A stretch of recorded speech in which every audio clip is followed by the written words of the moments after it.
quieres reír, cubrile. Junto a mí. Hello. I thought I'd film an April wrap-up. I did not. So here I am. I did participate in the Owls readathon, and these are the books that I read. I was planning on doing all the prompts because I wanted these careers. I think I graduated from at least one, right? Oh, okay. Hopefully I graduated for something. The subjects I passed were ancient runes, astronomy, Mongol studies, transfiguration, charms, potions, and divination. So I passed 7 subjects. I wanted to do, as you can see, all of them. I didn't. But I think it's because I was really ambitious that I got into my reading slump. Now I'm back. Guess who's back? And I'm loving, I've already finished one book. These were disappointing. These were amazing. I'll talk about the positive first. I'll talk about the negatives first, and then I'll talk about the positives at the end so we can leave on a positive note. Okay, we're gonna start with the statistical probability of love at first sight.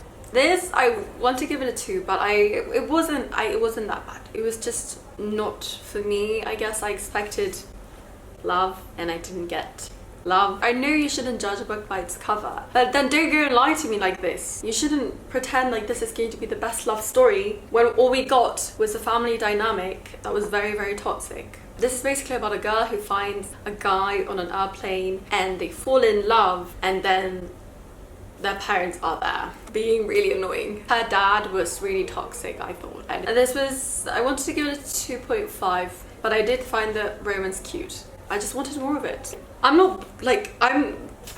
You see the title there, right? It says love. Then I read Tell Me 3 Things by Julie Buxbaum. This, again, I expected more. I thought it was going to be not predictable, but it was. It's basically about a girl named... It's about a girl. She moves to a private school and she receives a text from a mysterious boy, girl, we do not know, who she begins to fall in love with. That's basically it. That's the mystery of the book. It was nice. I knew who it was straight away. It was just, you know, I don't know. It was just, okay. It was an entertaining read. Then A Queen of Hearts, which was slightly better than those two, but still, because of the retelling that it's taking inspiration from, it's very... I don't know. I thought it was kind of like a prequel to this actual story. The character, I couldn't really understand her actions, and the romance was just forced upon us, I think. I think it was inevitable for me to enjoy the world building and the world descriptions because it's obviously Alice in Wonderland. I like the writing. Oh my god, okay, I love this. Now, I've read so many Casey West books. This was my 6th book, I think. It's probably one of my favorites in terms not of the romance, but in terms of the main character. Our main character in all of the books that I read from Casey West, the main protagonist, the girl, is very strong and very brave, and she doesn't care what people think. And this character, I could really relate to her. She was very insecure, she cared a lot about people's opinions, she cared about very superficial things. It was really relatable because we live in a world where social media is so present to all teenagers, especially younger teenagers. So we're kind of forced to see beautiful people, beautiful lives. There's more philosophical videos on this topic. It was really nice to see a girl that cared a lot about what her friends thought of her. The friendships in this are very true. There's a lot of girls I've met that are just very fake and just want to bring you down. I really recommend this book, especially from Casey West. I really enjoyed it. I hope you do too. Then I read Enquires with You by Clementine Bouvet. This is a translated poetry book novel. It was so beautiful. Now that I'm looking back on it, it's not too imprinted in my head. Like, I don't remember it too much.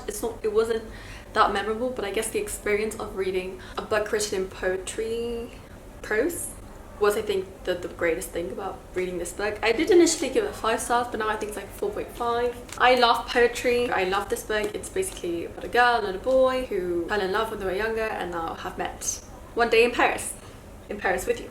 Yeah, I'm reflecting back on the book and the relationship, and I did think that the guy, the love interest, was not very nice and he didn't deserve her. That's what I thought, because the main character was lovely to read about. She was very intelligent, she succeeded, and at the end, okay, no, yeah, really, I recommend this. It's a good prose book.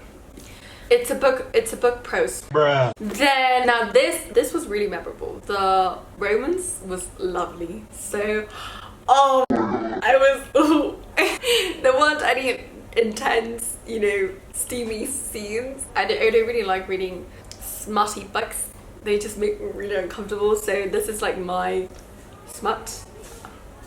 Cruel Beauty was amazing. It's a Beauty and the Beast retelling. I loved it. I did get really confused because there wasn't a lot of explanation. There's Greek mythology in this book, which was lovely to read about, but I was very confused. And the ending was rushed. I didn't like it. I really enjoyed the world. I love the relationship. Oh my god. This was really... Ooh.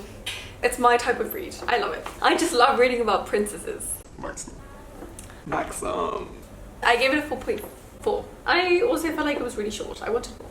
And then the last book I read was You'll Lie in April by Naoshi Arakawa. This was my first manga to ever read. I loved it so much. Oh my god. Oh my god. This I will treasure forever because it was so amazing. So beautiful. I love him and I love her. She reminds me so much of this anime that I think I've talked about before, but it's called Candy Candy.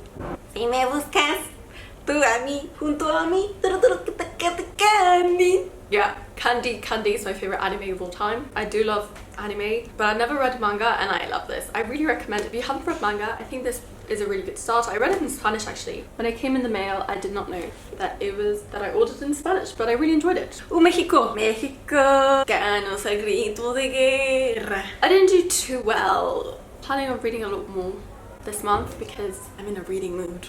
But I also feel like, I don't know, I didn't read any 5-star books. Oh, wait. This was a 5-star. Wait, what did I give this? I think I gave this a 4.5. Yeah, I'm planning on reading a lot more. As you can see, I probably should have done this You'll Lie in April theme for April. But it's the Asian readathon. Naoshi Arakawa is Asian, so anyway. I've already read The Wrath in the Dawn. Oh my god, The Wrath in the Dawn was a 5-star. Oh my god, that book! Okay, then, whatever. Thank you so much for watching. Bruh. Also, I just wanted to show my makeup because I was kind of proud of that blue eyeliner. I'm not a makeup artist, but like, I could kind of be like, yeah. Look at that eyeliner. Oh my god, that's actually really bad. It's like, wait, okay, no.